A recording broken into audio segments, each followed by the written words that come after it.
Midnight shadows. अगर रात के सन्नाटे में किसी के पैरों की आवाज सुनाई दे और सामने कोई ना हो, तो समझ लेना कि कुछ गलत शुरू हो चुका है। क्योंकि उस रात गीता हिली तक नहीं थी, फिर भी उसके कमरे से पायल की आवाज आ रही थी। तो कहानी शुरू होती है इंदौर शहर से, जहां गीता और राघव रहते थे। शहर की भाग दौड़, रोजमर्रा की जिंदगी और अपनी ही दुनिया में उलझे हुए। एक दोपहर का वक्त था। गीता अपने घर की छत पर टहल रही थी। धूप हल्की थी, हवा सुस्त थी, फिर भी मन के किसी कोने में बिना वजह सी बेचैनी थी। नीचे गली में एक डाकिया साइकिल का स्टैंड लगाकर अपने बैग से चिट्ठी निकाल रहा था। तभी डोरबेल बजी। गीता नीचे जाने ही वाली थी कि राघव ने पहले ही दरवाजा खोल लिया। उसने चिट्ठी ली, दरवाजा बंद किया और वहीं खड़े खड़े पढ़ने लगा। आज के जमाने में कौन चिट्ठी भेजता है, उसने हल्की हंसी के साथ कहा। मेल कर देता। फिर उसका स्वर अचानक थम गया। गांव से है, हरीश चाचा की। गीता हल्के से मुस्कुराई। तुम्हारा कोई गांव भी है? राघव ने बताया कि बचपन में पिताजी अक्सर देवगढ़ का नाम लिया करते थे, वही उनका गांव था। असल में गांव का सच तब सामने आया था जब हरीश चाचा एक बार शहर आए थे, जमीन के किसी पुराने मामले को लेकर। चिट्ठी में उनके बेटे केतन की शादी का निमंत्रण था, पूरे परिवार के नाम। गीता की आंखों में हल्की चमक आ गई। मुझे गांव देखना है। अगर तुम्हें गांवों से जुड़ी ऐसी कहानियां पसंद है, जहां हर रास्ता सीधा नहीं होता, तो इस कहानी को अंत तक जरूर सुनना। 2 दिन बाद वे कार से देवगढ़ के लिए निकल पड़े। शाम होते होते सड़कें बदलने लगीं। ऊबड़ खाबड़ रास्ते, गाड़ी के लगातार हिचकोले। गूगल मैप्स रास्ता दिखा रहा था, फिर भी राघव को लग रहा था जैसे वे किसी और ही दिशा में बढ़ते चले जा रहे हों। तभी गाड़ी के अंदर किसी के गुनगुनाने की हल्की सी आवाज सुनाई दी। राघव ने ब्रेक लगाया। साइड मिरर में देखा, 2 आदमी साइकिल पर थे, किसी धुन में डूबे हुए। भैया, राघव ने आवाज दी, हरीश चाचा का घर कहाँ पड़ेगा? एक आदमी ने बिना रुके बस इतना कहा, हम भी वहीं जा रहे हैं, आप हमारे पीछे चलिए। वे दोनों उनके पीछे पीछे चल दिए। गीता खिड़की से बाहर देख रही थी। ठंडी हवा उसके बालों को छू रही थी। वो साइड मिरर में अपने बाल ठीक कर रही थी कि अचानक उसने देखा, एक आदमी बेहद तेज, लगभग बिजली की रफ्तार से दौड़ता हुआ गाड़ी के पास से निकलकर आगे निकल गया। गीता कुछ समझ पाती उससे पहले ही वो अंधेरे में कहीं खो चुका था। हरीश चाचा के घर पहुंचते ही उनका जोरदार स्वागत हुआ। दूर के रिश्तेदार, हंसी ठिठोली, ढोलक की हल्की थाप। गीता की थकान धीरे धीरे उतरने लगी। सोने की चेन, नई साड़ी, सब कुछ उसे अच्छा लग रहा था। कमरे में बैठते हुए गीता ने राघव को उस आदमी के बारे में बताया जो बिजली की तरह दौड़ा था। वो पूरी बात कह भी नहीं पाई थी कि बाहर अचानक शोर मच गया। सब लोग बाहर की ओर भागे। घर के सामने खड़े बड़े पेड़ की मोटी डाल से एक बछड़ा कसकर जकड़ा हुआ था, जैसे किसी ने जानबूझकर उसे वहीं फंसा दिया हो। हवा में अजीब सी चीखें गूंज रही थीं। लोग डंडों से डाल पर वार कर रहे थे, किसी अनदेखी चीज को भगाने की कोशिश में। काफी देर बाद बछड़ा किसी तरह छूटा, लेकिन डर वहीं का वहीं रह गया। अगली सुबह गीता हरीश चाचा की पत्नी के साथ रसोई में थी। चाची, उसने थोड़ी हिम्मत जुटाकर पूछा, कल रात जो हुआ वो आखिर था क्या? चाची ने पहले इधर उधर नजर डाली, फिर आवाज और धीमी कर ली। बहुत पुरानी बात है बेटी, लेकिन किसी को मत बताना कि ये बात मैंने तुम्हें बताई है। फिर चाची ने बताया कि इसी गली में एक घर था, पति पत्नी वहां रहा करते थे। रोज मांस पकता था, बदबू पूरे मोहल्ले में फैल जाती थी। एक दिन गांव वालों को शक हुआ और वे घर के अंदर गए। कुएं में गाय, बछड़े और छोटे छोटे जानवरों की लाशें पड़ी मिली। गुस्से में आकर गांव वालों ने दोनों को वहीं मार दिया। तब से चाची ने कहा, वो घर खाली पड़ा है और जो भी वहां गया है वो कभी पूरी तरह खाली होकर नहीं लौटा। गीता का सिर धीरे धीरे भारी होने लगा। चाची की कही हुई बातें उसके दिमाग में अटक गई थीं। वो बिना कुछ बोले उठी और अपने कमरे में चली गई। रात गहरी हो चुकी थी। राघव गहरी नींद में था।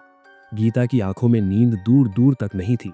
बार बार वही बातें याद आ रही थीं, वो घर, वो कुआं और चाची की धीमी आवाज। कुछ देर यूं ही लेटे रहने के बाद उसके मन में एक अजीब सा ख्याल आया। उसने सोचा, जिस घर के बारे में इतनी बातें हैं, आखिर वहां जाकर देखा क्यों ना जाए। शायद सब कुछ सिर्फ डर और अफवाह ही हो। वो दबे पांव घर से बाहर निकली। कड़क ठंड थी। कोहरा इतना घना कि कुछ साफ दिखाई नहीं दे रहा था। मोबाइल की फ्लैश लाइट के सहारे वो उजड़े हुए घर की तरफ बढ़ती चली गई। टूटा छप्पर, कौओं की कर्कश आवाज, बीच में एक पुराना कुआं। अंदर 2 फोटो फ्रेम टंगे थे, एक आदमी का, एक औरत का। गीता आगे बढ़ी थी कि उसे ऐसा लगा जैसे दोनों तस्वीरों की आंखें उसकी ओर घूम गई हो। लेकिन वो इसे अपना वहम समझकर आगे बढ़ गई। एक कोने में उसे काली पायल दिखी, पुरानी मोटी धातु पर जमी काली परत। न जाने क्यों उसका हाथ अपने आप उसकी ओर बढ़ गया। उसने एक पल सोचा भी नहीं। जैसे ही पायल उसके पैर में आई, छन, एक हल्की सी आवाज हुई। गीता ठिठक गई। कमरे में उसके सिवा कोई नहीं था। अगर यहां तक सुनते हुए तुम्हें लग रहा है कि गीता को उस घर में नहीं जाना चाहिए था, तो वीडियो को लाइक करो और शेयर करो उस इंसान के साथ जो जिज्ञासा को हल्के में लेता है।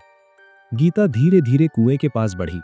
चाची की कही हुई बातें उसके दिमाग में बार बार गूंज रही थीं, जैसे कोई उन्हें जबरदस्ती दोहरा रहा हो। हवा अचानक भारी लगने लगी। तभी उसके पीछे से किसी के कदमों की आवाज आई, छन छन। गीता ठिठक गई। उसे लगा शायद कोई और वहां आ गया है।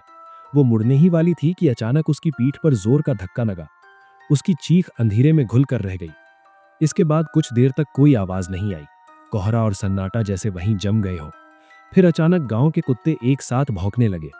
आवाजें सुनकर हरीश चाचा और घर के 2 लोग बाहर निकले। टॉर्च की रोशनी कुएं के पास पड़ी। गीता जमीन पर गिरी हुई थी। वो बेहोश थी। सांस चल रही थी, लेकिन शरीर अजीब तरह से ठंडा था। पैरों के पास मिट्टी गीली थी, जैसे वो काफी देर से वहीं पड़ी हो, और उसके टखने पर काली पायल कसकर चढ़ी हुई थी। वही पायल जिसे किसी ने पहले वहां नहीं देखा था। किसी ने उसका नाम पुकारा, किसी ने पानी के छींटे मारे, लेकिन गीता की पलकों में जरा भी हरकत नहीं हुई। उसे उठाकर घर लाया गया। रास्ते भर वो होश में नहीं आई। बस कभी कभी उसके पैरों से एक बहुत हल्की सी आवाज आती रही, छन छन। उस वक्त किसी ने इस पर ध्यान नहीं दिया। सबको यही लगा कि डर और थकान ने उसकी हालत बिगाड़ दी है। अगली बार जब सबने उसे देखा, वो रसोई में थी। गीता के हाथ में चाकू था। सामने सिल्ले पर मरा हुआ खरगोश पड़ा था। उसके चेहरे पर कोई भाव नहीं था, जैसे वो वहां मौजूद ही ना हो। वो वार करने ही वाली थी कि एक तेज चीख गूंजी। चीख सुनते ही घर के लोग दौड़ते हुए रसोई में आ गए। गीता की आंखें खुली थीं, लेकिन उनमें पहचान नहीं थी। वो सबको देख रही थी, फिर भी ऐसा लग रहा था जैसे किसी को देख ही नहीं रही हो। उसके पैरों से फिर वही हल्की आवाज आ रही थी, छन छन। उसी रात से सब कुछ बदल गया। दिन में गीता ज्यादातर चुप रहती, किसी से बात नहीं करती, और रात में उसके कमरे से हल्की आवाजें आती, जैसे कोई बहुत धीरे धीरे चल रहा हो, जबकि वो बिस्तर पर बिना हिले पड़ी रहती। कई दिनों बाद राघव ने खिड़की से झांक कर गीता को देखा। वो फर्श पर बैठी थी, अपनी उंगलियों को दांतों से दबा रही थी। दर्द साफ दिख रहा था, लेकिन उसके मुंह से कोई आवाज नहीं निकल रही थी, बस वही पायल की धुन, छन छन। राघव अंदर ही अंदर पूरी तरह टूट चुका था। उसी रात राघव ने पायल निकालने की कोशिश की। गीता की आंखें धीरे धीरे उसकी ओर उठीं। आवाज भारी नहीं थी, ना ही डरावनी, बस अजीब तरह से खाली। ये आवाज अब रुकने वाली नहीं, चलते समय भी और खड़े रहने पर भी। कमरे की हवा जैसे सहर गई। अचानक दरवाजा अपने आप बंद हो गया। राघव ने पायल खींचकर निकाली और बाहर की ओर भागा। गीता उसके पीछे आई। पैर जमीन को छू नहीं रहे थे। पायल की आवाज अब तेज नहीं थी, बल्कि हर कदम के साथ चुभ रही थी। दोनों तालाब के किनारे फिसल कर गिरे।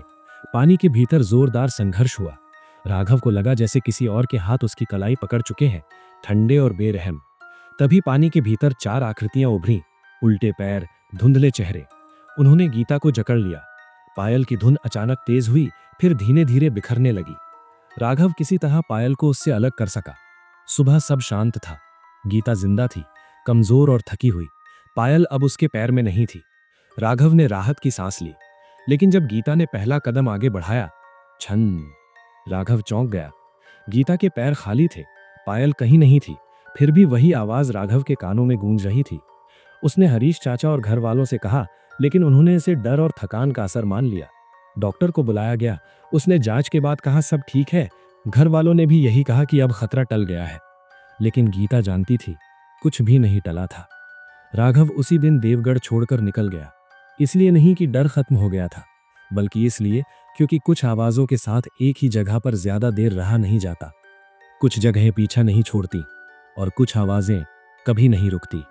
अगर ऐसी कहानियां तुम्हें देर रात तक परेशान करती है, तो मिडनाइट शैडोज को सब्सक्राइब करना मत भूलना, क्योंकि अगली कहानी और भी करीब है।